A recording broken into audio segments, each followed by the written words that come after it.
Muchas gracias, Juan. Muy buenas tardes. Agradezco a la organización, a SIAP, su invitación a participar y el poder compartir con ustedes algunas reflexiones.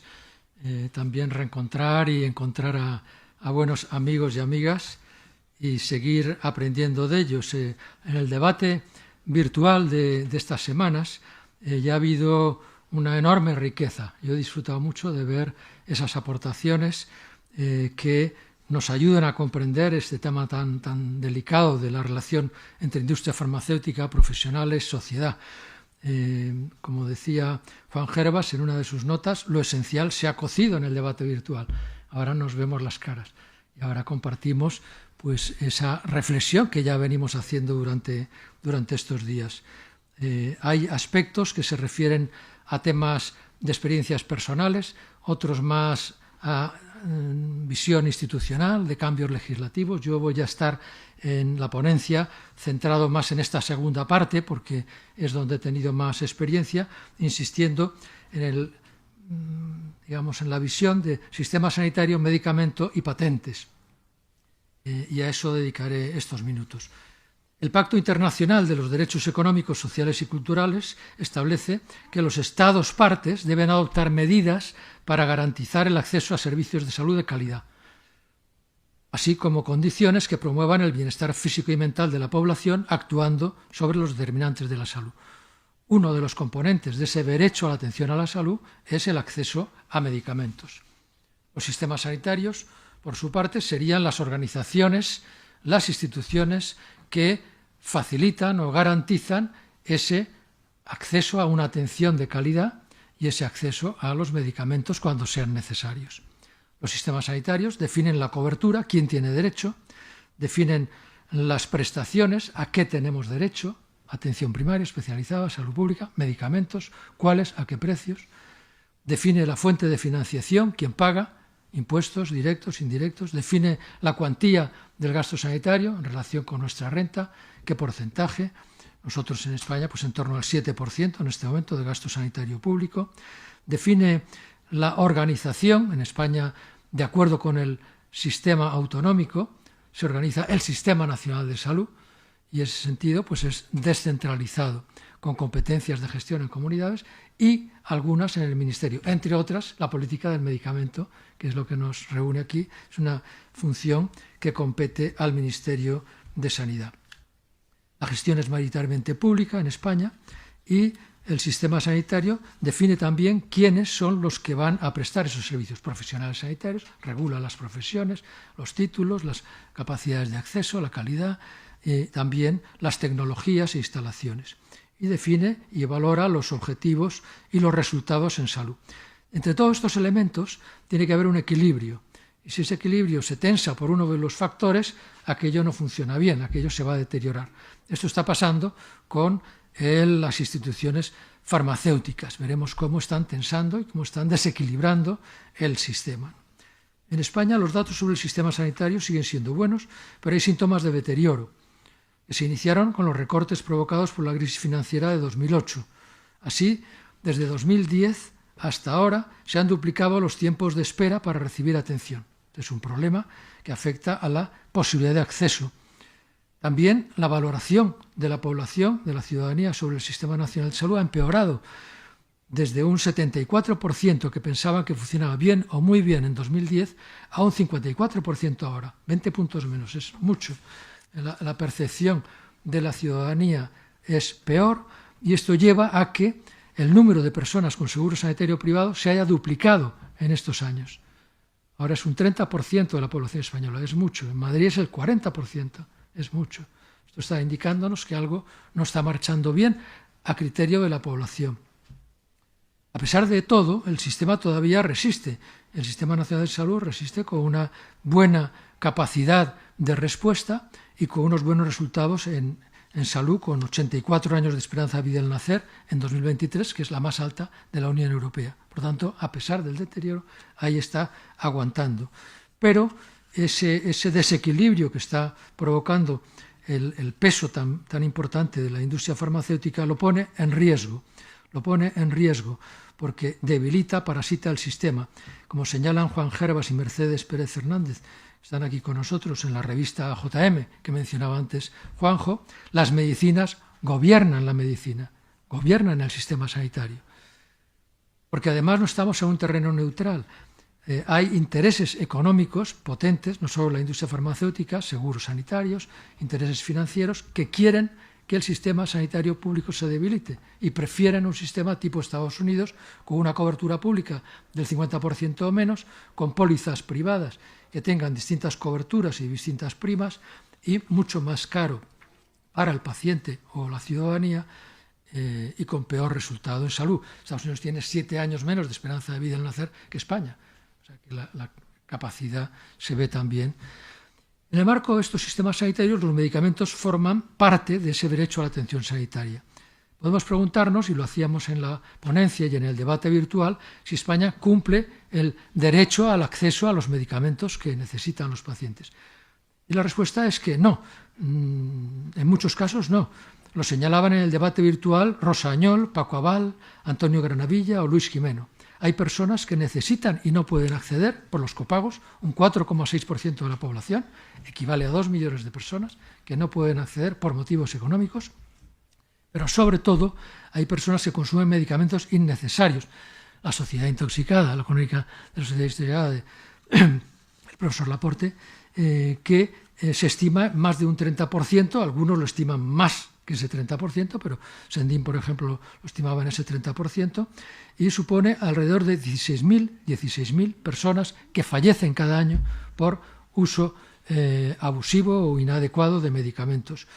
Cientos de miles de personas ingresadas y hospitalizadas por este motivo. Hay muchos ejemplos en los hilos del debate virtual que han ido saliendo y que ponen perfectamente claro este abuso o este mal uso del medicamento. Sin embargo, con la tecnología y desarrollo que tenemos, tendríamos que ser capaces de atender adecuadamente con el uso del medicamento necesario para quien de verdad lo necesite en todo el mundo. Tenemos capacidad tecnológica y económica, pero como decía, el poder excesivo de la industria corrompe el sistema, lo debilita, bien por falta de acceso a millones de personas en el mundo pobre, sobre todo, o los pobres de los países ricos, o también en los países ricos, sobre todo, por el sobreexceso, sobreabuso, sobreconsumo de medicamentos. Y esto, como digo, es por el poder que la industria está ejerciendo. La industria fija precios abusivos y con el poder del beneficio decide en qué se investiga, cuánto produce, dónde lo fabrica y a quién vende. Define las enfermedades, se ha visto en el debate virtual muy claramente, define las enfermedades y los criterios diagnósticos. Influye en las agencias de autorización y evaluación de los medicamentos, en las revistas médicas, en las guías clínicas, en los profesionales de prescripción, influye en los consumidores, en los medios de comunicación, en las asociaciones de pacientes, etcétera, etcétera. Los medicamentos controlan en ese sentido el sistema, la medicina o el sistema sanitario. Pero yo quiero preguntar cuál es la raíz del problema, cuál es la causa de los precios y los beneficios abusivos. La industria repite una y otra vez su mantra: los medicamentos son caros porque tenemos que pagar la investigación, que es muy cara. No es verdad. Los precios de los medicamentos cubren mucho más que los costes de investigación y se determinan no en función del coste de investigación, sino en función del máximo que está dispuesto a pagar el paciente o el servicio de salud afectado. Se busca el máximo beneficio posible en un ejercicio de parasitación despiadada. Juanjo Sendín, Mercedes Pérez, Mayra Valenzuela y otros lo han señalado claramente en el debate virtual.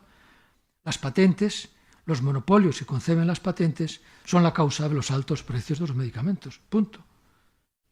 En efecto, las patentes y otras exclusividades se otorgan por los gobiernos a las empresas farmacéuticas, prohibiendo durante un determinado número de años, 20 años o más, la comercialización de productos genéricos y biosimilares por los competidores. De manera que durante esos años las empresas originarias pueden poner precios más altos sin competencia.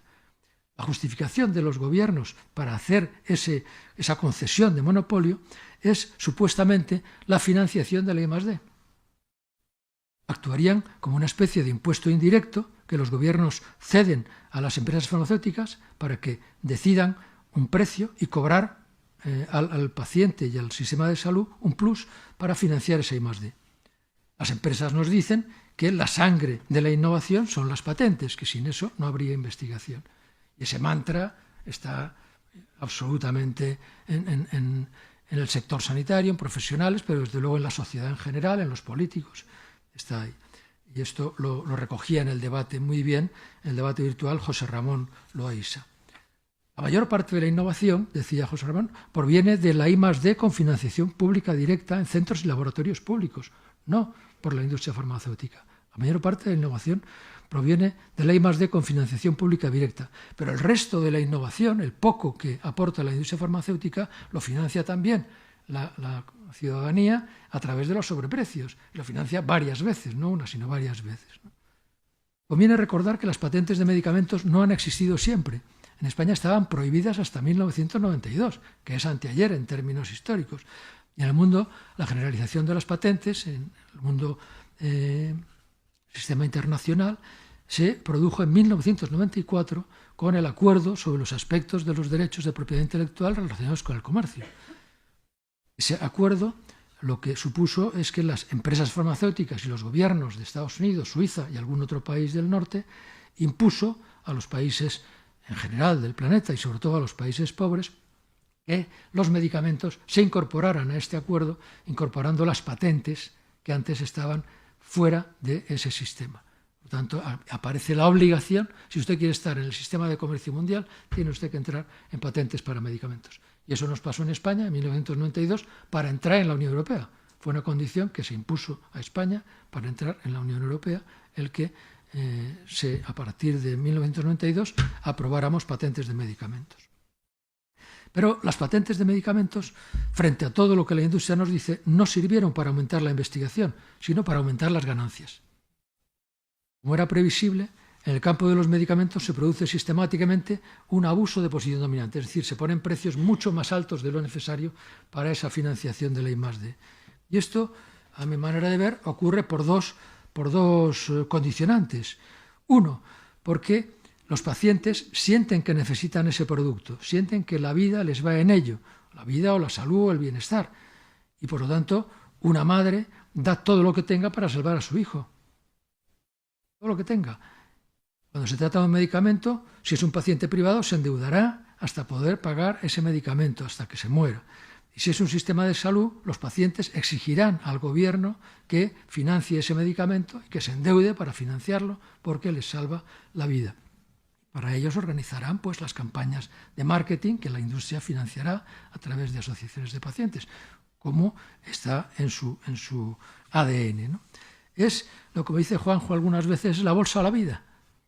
Es un robo a mano armada, literalmente. Es un robo a mano armada, con la peculiaridad de que en este caso la víctima, nosotros, la sociedad, le damos el arma al atracador, le damos las patentes y los monopolios para que nos robe, para que nos ponga esos precios altísimos.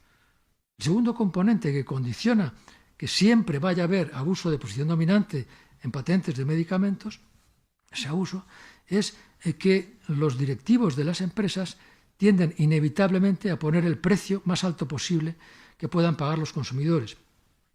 Porque, como señala también Juanjo, se lo exige la lógica del mercado, se lo exigen los accionistas. Lo hablábamos antes, los accionistas de las grandes empresas farmacéuticas del mundo son las grandes gestoras de fondos de inversión, BlackRock, State Street, Vanguard Group, son esos fondos de inversión cuyo objetivo declarado en su misión institucional es ganar dinero, es la máxima rentabilidad posible para el accionista, no es mejorar la salud. Y estos son los accionistas que le exigen a la industria farmacéutica que gane dinero todos los días y que revalorice sus acciones. Por lo tanto, necesariamente van a presionar para subir los precios al máximo posible. Pero entonces, si este es un círculo vicioso perfecto o casi perfecto, la pregunta es ¿por qué los gobiernos no lo rompen? ¿Por qué los gobiernos no toman medidas para frenar este abuso de patentes y cambiar el modelo de financiación de I+D?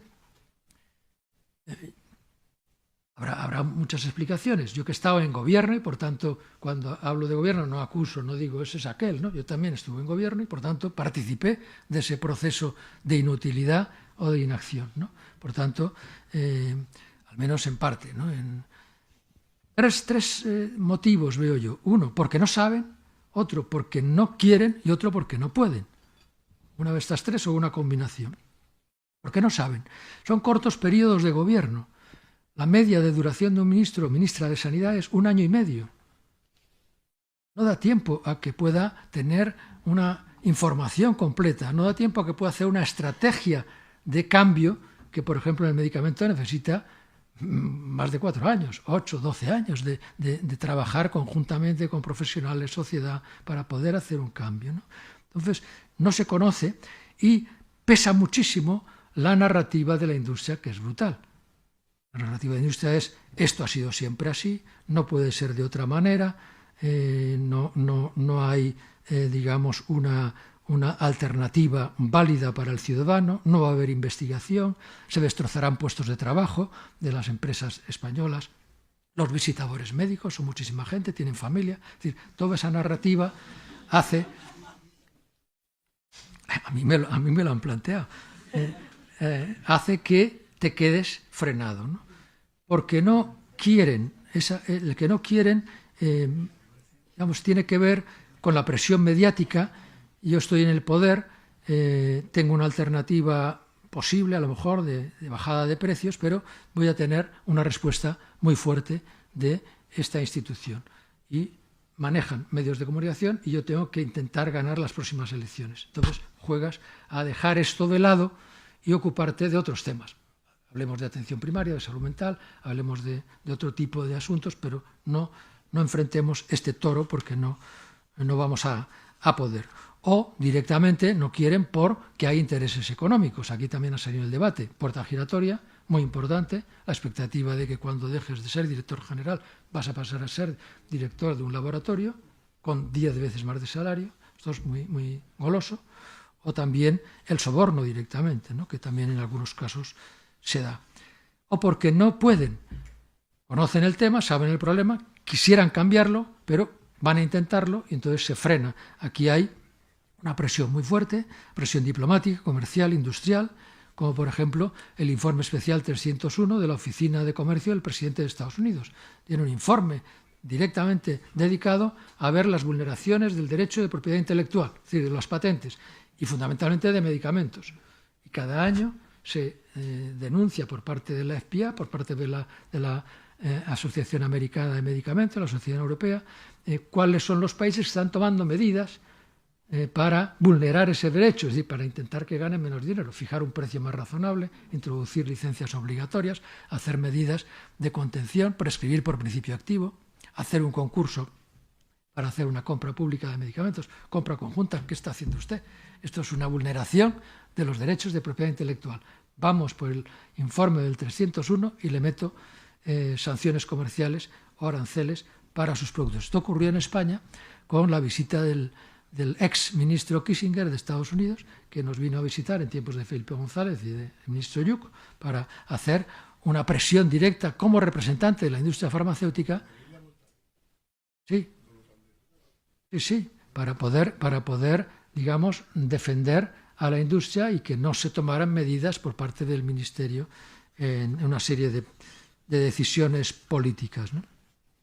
Es muy conocida la presión que hace Suiza y Novartis en el tema de imatinib, de Gilibek, en Colombia, amenazando incluso con dejar de perseguir a la guerrilla, en fin, presiones innombrables o inmorales, ¿no? Directamente. Por tanto, hay esos elementos, ¿no? Que hacen que sea tan difícil el cambiar. A pesar de todo, también conviene no olvidar que a veces sí se ha podido. Por ejemplo, los genéricos para luchar contra el SIDA en Sudáfrica, con el liderazgo de Mandela, al final de los años 90, para poder introducir una gran movilización social, también hay que decirlo, Juanjo. Los genéricos de sofosbuvir para algunos países, como Egipto, para la hepatitis C, que se consiguieron a precio genérico y se pudo hacer una utilización masiva.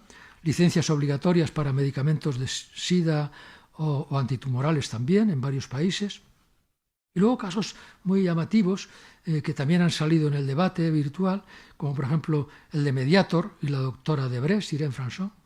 Muy interesante cómo consigue que la agencia francesa al final tenga que ceder y revisar ese medicamento. O está aquí el profesor Laporte, el caso Rofecoxib, y su denuncia y el resultado positivo final, aunque fuera con muchos dolores de cabeza y úlceras de estómago, ¿no? Pero el desarrollo de medicamentos de plataformas públicas también es otro elemento muy interesante.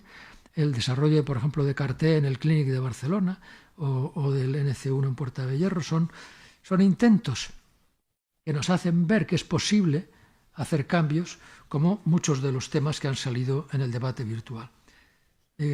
Para dimensionar cómo es el abuso de la industria farmacéutica, tomando la metodología de Dean Baker, profesor americano, vemos lo que costarían los medicamentos si se pagaran a precio de genérico, vemos lo que dice la industria que ha pagado por investigación y desarrollo y vemos la diferencia.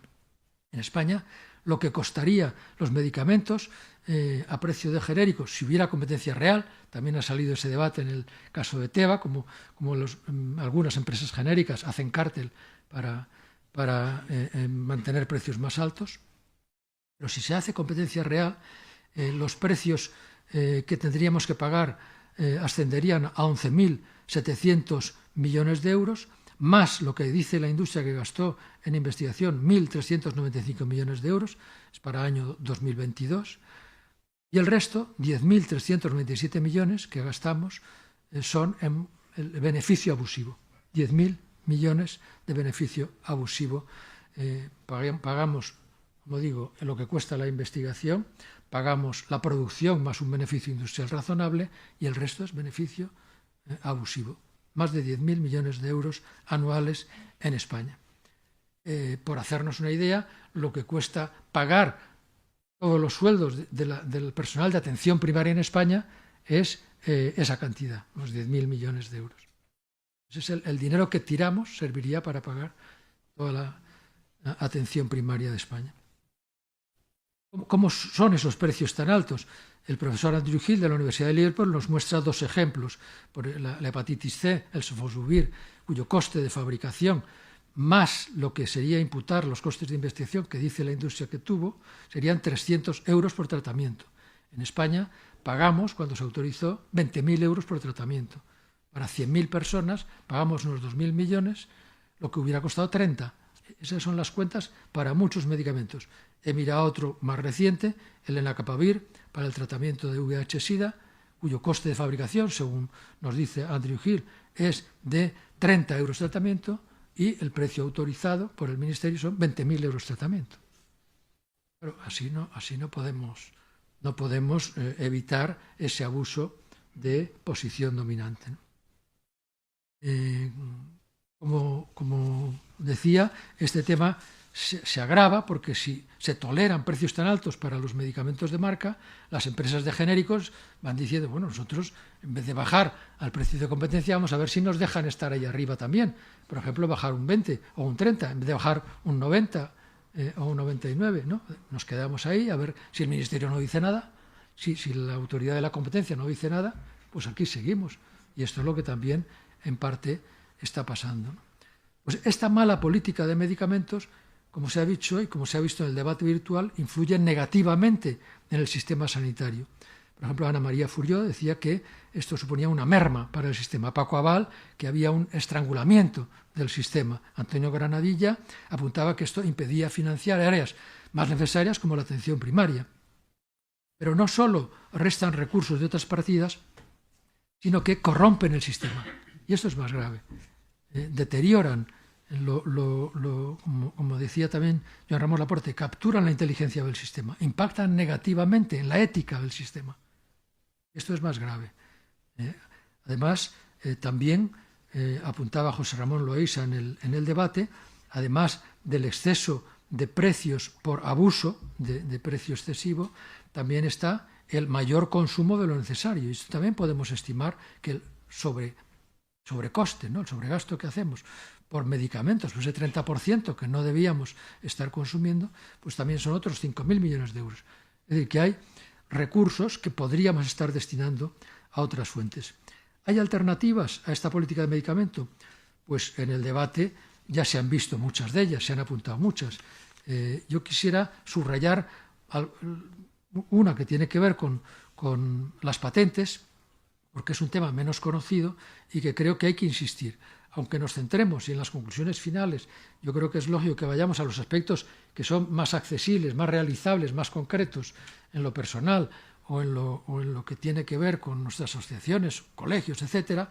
Yo creo que no hay que olvidar que haya una presión sobre el Ministerio de Sanidad para que a su vez presione en la Unión Europea, en la OMS y en la Organización Mundial del Comercio para que cambien la ley de patentes, porque es injusta, porque es ineficaz, porque daña a los sistemas públicos de salud y por eso los puede cargar.